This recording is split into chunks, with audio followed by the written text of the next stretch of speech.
This was where it was. The Bucks were about to seek more of the championship glory Wisconsin had known in the past. The Honorable Governor Lucy was an early arriver. One could sense the electricity in the air, and the crowd was enthusiastic over their team's prospects. The commissioner of the National Basketball Association, Walter Kennedy, was on hand. Meanwhile, the Bucks were in readiness in their clubhouse. The customary pregame activities took place, and as always, there was a subdued but positive atmosphere.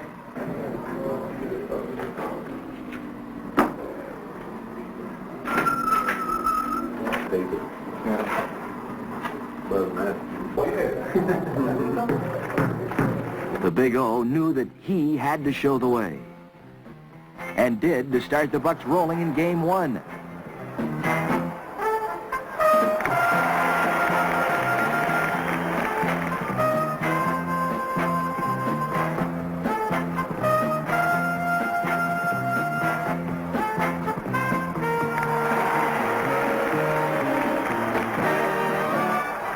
The Bullets' chances were dim when All-Pro forward Gus Johnson's ailing knees did not respond. He wasn't able to play, so the burden of performance fell on burly Wes Unseld and the fabulous Earl Monroe.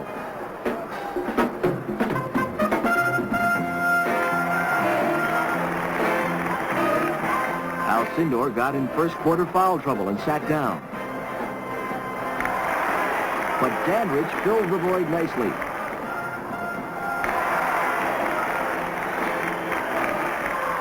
After playing only 9 minutes in the first half, King Lou came back to score 18 points in the third and finished with 31 points as the Bucks won it 98. Coach Costello's pep talks couldn't have said it any better. Baltimore turned out big to see if their Bullets could come back. The crowd and the team got a big psychological lift when Gus Johnson hobbled out of the dressing room, clothed for combat, just seconds before the tip. He didn't start, but he did hit his first 2 shots when he entered the game. The Big O orchestrated right from the start as the lead ping-ponged back and forth 17 times.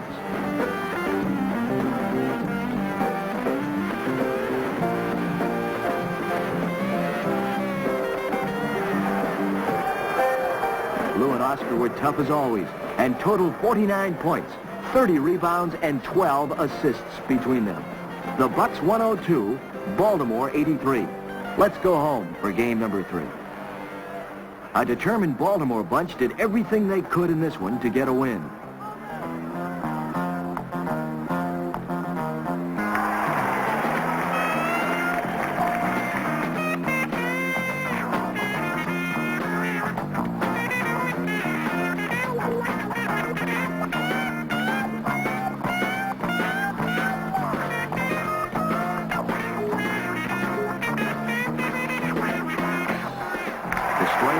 Game kept Gus Johnson away again, and the big Milwaukee trio of Dandridge, Lou, and Oscar dug the trench a little deeper. Oscar was everywhere. He finished this one with 20 points, and now in 3 games had 64 points, 29 assists.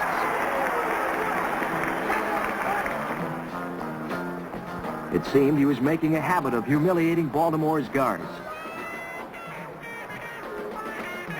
particularly Fred Carter.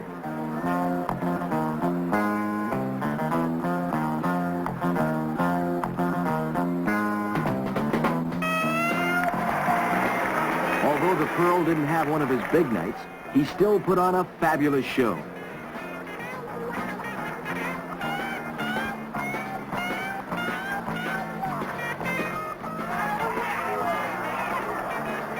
Lou ended with 23 points and 21 rebounds.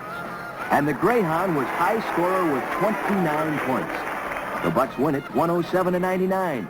And Baltimore, a high-powered offensive team, had yet to go over 100 points against Milwaukee's solid defense. Now the big question was, could the Bucks win it in 4 and become the second team in league history to do so? Back to Baltimore to find out. Friday, April 30th. And a pessimistic cloud hung over Baltimore Civic Center. Gus Johnson's second surprise appearance and this cat's unsolicited moves might help. Bullet prospects were a bit brighter with this hoop and a right-on boost.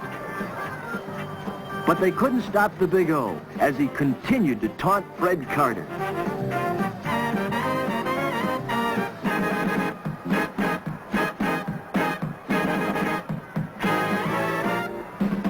They'd need more help from the bench today.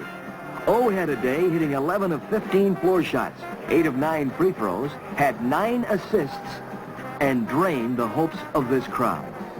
And then there was the big guy as he drilled for oil with a couple of these. Were the Bucks that good, or Baltimore just plain flat? Even the all-pro tandem of Earl the Pearl and Honeycomb Johnson couldn't click on this spectacular wraparound stuff attempt. And the frustration was becoming more apparent. A fine team effort got the Bucks a nice 13-point lead at the half. Score 60-47. Baltimore had their best third quarter of the series, sparked by Earl Monroe. Perhaps his emotional tactics would stir the Bullets. But it all washed asunder when Mammoth Bucks aide Wayne Embry was set to jump in the ring as McLaughlin's tag team partner. You're right, that would hurt. And then more of Oscar's 30 points. He was absolutely everything you could possibly want on a basketball court, averaging over 9 assists, 23 points, and 52% from the floor against the Bullets in this series. The Bullets knew their chances for glory were over. Lou winds up and finds Dandridge, who had 21 points, 12 rebounds, and 6 assists. Woe is me. Al Sindor hit a series average of 27 points in this game.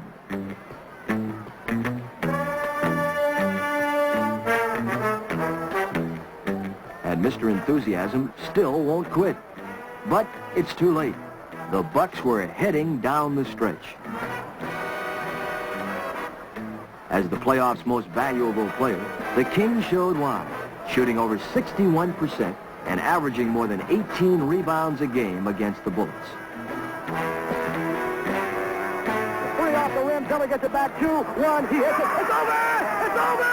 The Milwaukee Bucks are champions of the world! The Milwaukee Bucks are the world champions! Every member of this team had a part to play, and they did it to perfection. Few now doubted how strong the new world's champs really were. The Bucks rolled over Baltimore in 4 straight and became only the second team in NBA history to do so in the championship round. Only 2 losses interrupted the record-shattering Big Green Line as the Bucks showed the world a young giant that was just starting to flex. They made it look easy, and why not? The great ones always do. In 3 years, a dream becomes a reality. Champagne for the world's champions, with plenty left over for next year.